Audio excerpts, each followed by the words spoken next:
ভালো আছে ছোট্ট বন্ধুরা, ভালো থাকো সবাই, এটাই প্রার্থনা করি। তো কালকে কি শিখিয়েছিলাম তোমাদের মনে আছে? কালকে সংখ্যা গণনা শিখিয়েছিলাম না? কত থেকে? 1 থেকে 40 পর্যন্ত, তাই তো? এবার গুনতে আমরা মোটামুটি শিখে গেছি, আর কোনো টেনশন নাই, আমাদের কেউ ঠকাতে পারবে না, তাই না? সব কিছু রাস্তা দিয়ে গেলাম, বাবাকে বললাম যে এটা কয়টা গাড়ি, ওটা কয়টা গরু, ওটা কয়টা কি। রাস্তা দিয়ে আশেপাশে গেলে পরে যদি আমরা বাবাকে মাকে জিজ্ঞাসা করি তাহলে কিন্তু গোনাও শিখে যাবো আস্তে আস্তে। হ্যাঁ, 10 টাকা 20 টাকা কোনো সমস্যা আমাদের হবে না। তো এবার যাই হোক, গোনাটা হয়ে গেছে। এবার আমরা যে স্বরবর্ণ ব্যঞ্জনবর্ণ শিখেছি, কেমন শিখেছি সেটা কেমন শিখেছি তার প্রমাণ আজকে, কেননা একটা মূল্যায়ন করবো, মানে পরীক্ষা। এলোমেলো বর্ণ আমি সাজিয়ে দেব, এলোমেলো বর্ণ লিখবো, তারপরে সেটা আবার সাজিয়ে লিখবো, তাই তো? এলোমেলো বর্ণ সাজিয়ে লিখি। তাহলে আজকে কি হবে? আজকে তাহলে টপিকটা যে এলোমেলো বর্ণ সাজিয়ে লেখা।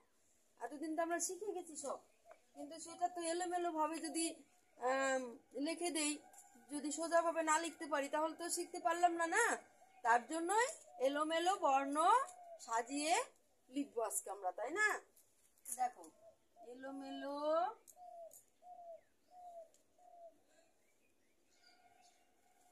এলোমেলো বর্ণ সাজিয়ে লিখো।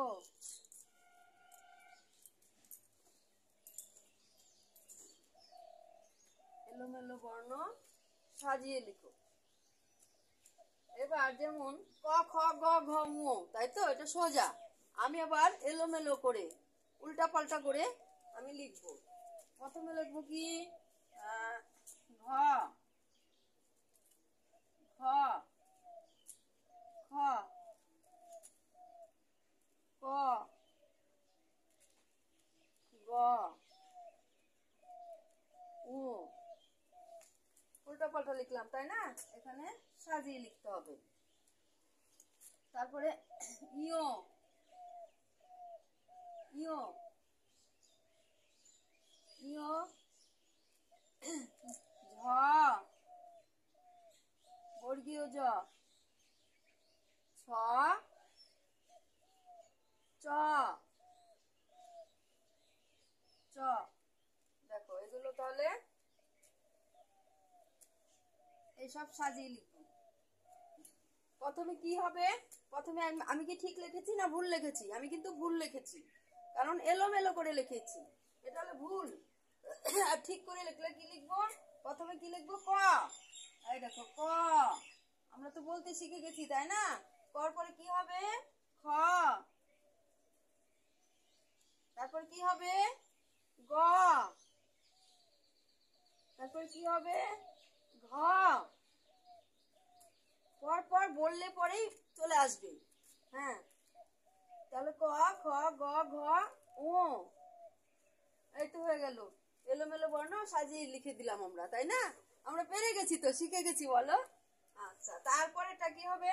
ইও কি আগে হবে? এটা ভুল। ঝ কি আগে হবে? না, ভুল।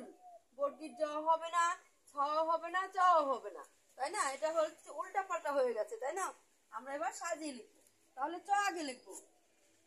দেখো, চ। তারপরে কি হবে? ছ। বর্গীয় জ, ঝ ইয়।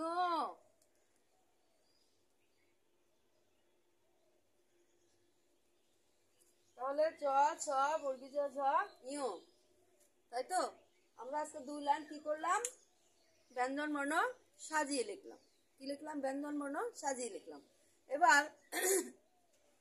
তার ফাঁকে ফাঁকে কিন্তু এর আগে বলেছিলাম জেনারেল নলেজ, তার মানে কি? সাধারণ জ্ঞান। এগুলো আমাদের অর্জন করতে অবশ্যই হবে। যেমন সম্পর্কের মধ্যে গাছ, ফুল, ফল ইত্যাদি ইত্যাদির নাম আমাদের শিখতে হবে, তাই না? শিখতে হবে। তো গাছের নাম, কি কি গাছ, গাছের পাতার রং কি, লাল কি কি জিনিস পাওয়া যায়, কালো কি কি জিনিস, জাতীয় ফুল কি, জাতীয় ফল, জাতীয় পাখি, জাতীয় গাছ, এই সব আমাদের কিন্তু অবশ্যই শিখতে হবে। তাহলে আজকে স্বরবর্ণ ব্যঞ্জন বর্ণ সাজিয়ে লেখা থাক, এবং আগামীকালকে আমি তোমাদের শিখাবো কি জানো, সাধারণ জ্ঞান সম্বন্ধে ধারণা দেব কিছু।